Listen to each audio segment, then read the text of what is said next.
এর জন্য আমরা কথা বলছি, উনি কোনো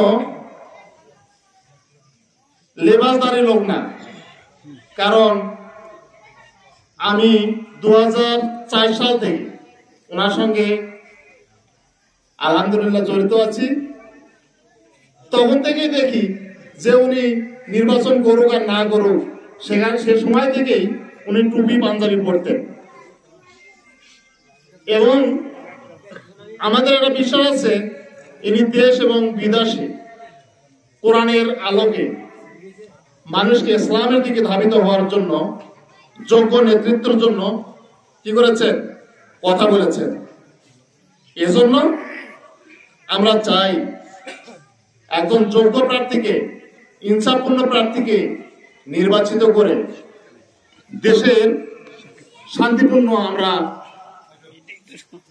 স্থায়িত্ব করতে চাই, যাতে করে আমাদের দিন এবং দুনিয়া পরকালের জন্য আমাদের জন্য কিছু শান্তি বয়ে নিয়ে আসে। এই আশাবাদ ব্যক্ত করে সবার সুস্বাস্থ্য এবং দীর্ঘায়ু কামনা করে সবাইকে ধন্যবাদ জানিয়ে আলোচনা শেষ করছি। আসসালামু আলাইকুম ওয়া রাহমাতুল্লাহ।